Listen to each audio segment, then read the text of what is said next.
Hello, everyone. Gary Laubach, Mike Joseph. We are indeed behind the mic again as we get ready for the Temple Owls, as we'll play them at Lincoln Financial Field this Saturday. And before we talk about Temple, which we usually do, is talk about the opponent first, we've got to talk about Lafayette. A 6-0 win, a big victory, an upset win.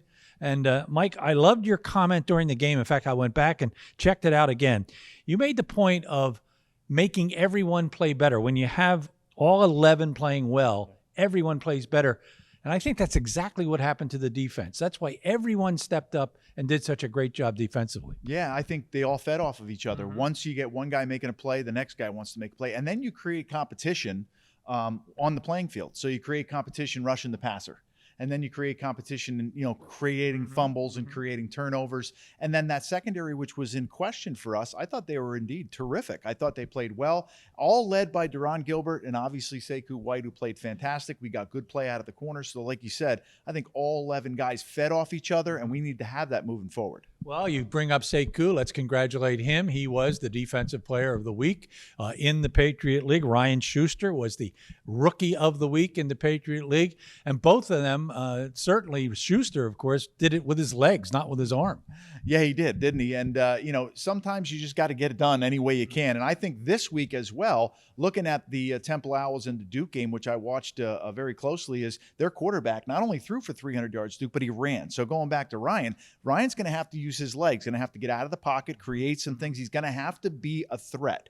If he's not going to be a threat in the zone read, he's got to at least show that he's going to be a threat. He can drop back, maybe some design quarterback runs for him, design quarterback draw type stuff, but he's going to have to continue to do that until his knowledge, I think, of the defense and his ability to see a pre-snap read comes into play. But Ryan's definitely going to have to use his legs. He did that on Saturday. We knew the defense was going to be solid coming in, but boy, did they play well. You already mentioned Deron. We already mentioned Sekou. Marco Olivas with a great game. Billy Schaefer all over the field. Malik Ham.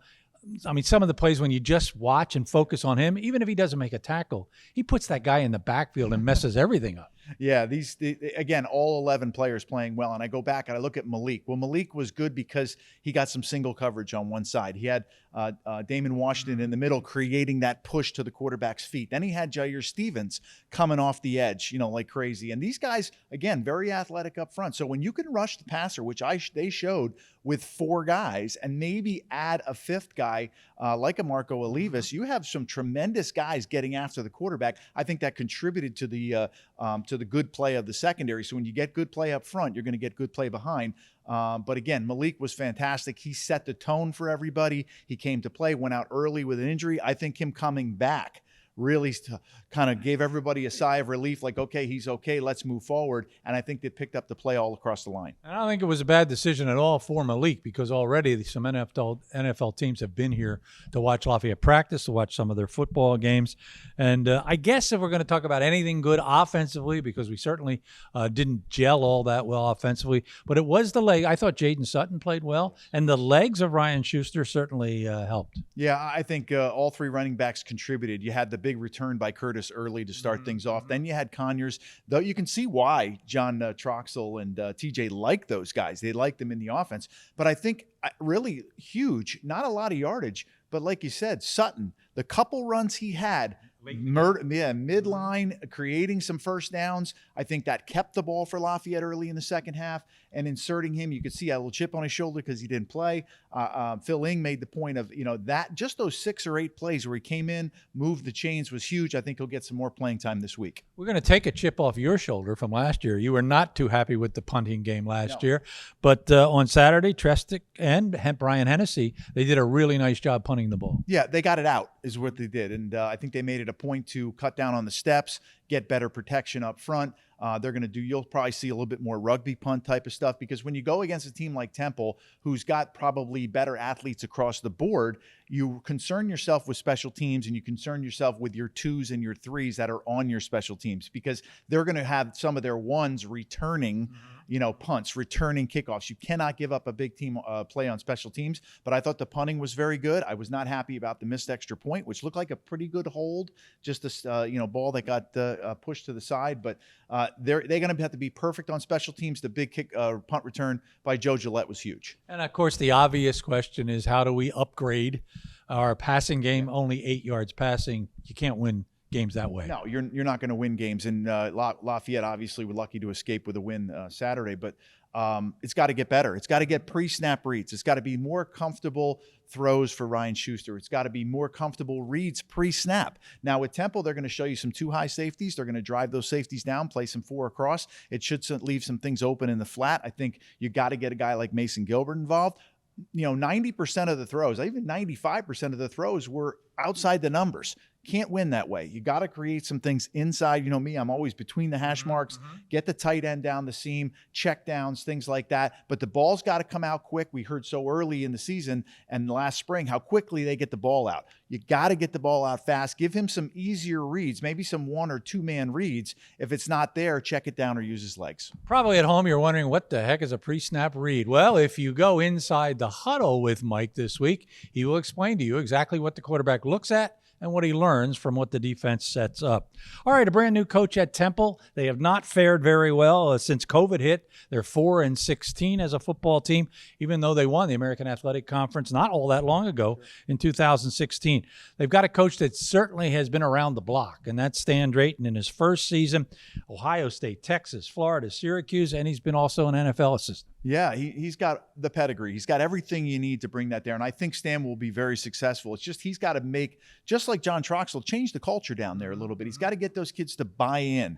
And from what I saw Saturday with Duke is they had a lot of breakdowns and mistakes on defense.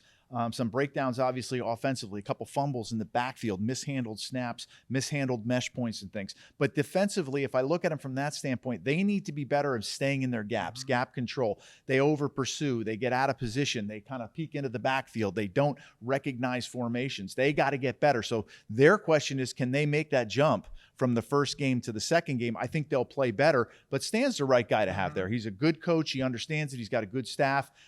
It's just a matter of how long is it going to take until everybody starts to buy in. Sounds like the coaching staff will be spending a lot of time watching film from last week's Duke game. 30-0 was the final score. 65. Actually worse than that, Gary. I'm sorry, because they were, if you look at the way Temple played, they moved the football offensively a little bit, but not to interrupt you, but they really, the game should have been a lot worse. I mean, Duke had the ball going in at the end of the game. They had the ball going in at the end of the first half. It should have been more like 44-46-0. And the 0 put up on the board by Temple leads one to believe optimistically, but maybe. How about the Leopards going 2-0? 65 yards rushing, 114 yards passing, and they gave up 500 yards to Duke overall. Who do we look for? Well, Edward Snyder is their running back.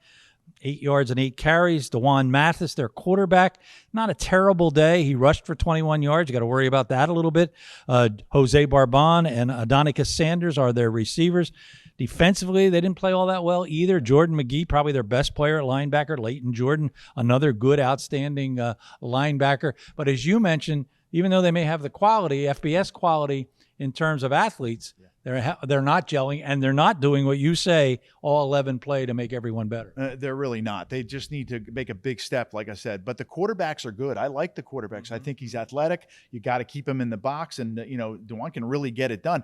Keep an eye on the backup quarterback, Quincy Patterson. He played a little bit at the end of the game as well. He's a transfer. He spent 3 years at Virginia Tech. He spent a year at North Dakota State, was 7-0.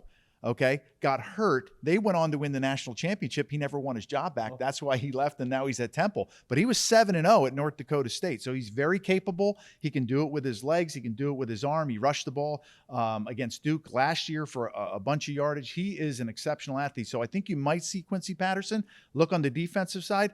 Jordan's fantastic. He can run left to right. He can play in the secondary. He can come up. He can make tackles. He was their big play guy. So look for Jordan to have a big day. It should be a very interesting football game. Again, at Lincoln Financial Field, that's where the Eagles play. Of course, it holds 67,000. I don't think there'll be that many people there. It's a 2 o'clock start. Can the Leopards go 2-0? We certainly hope so. For Mike, I'm Gary. This has been Behind the Mic.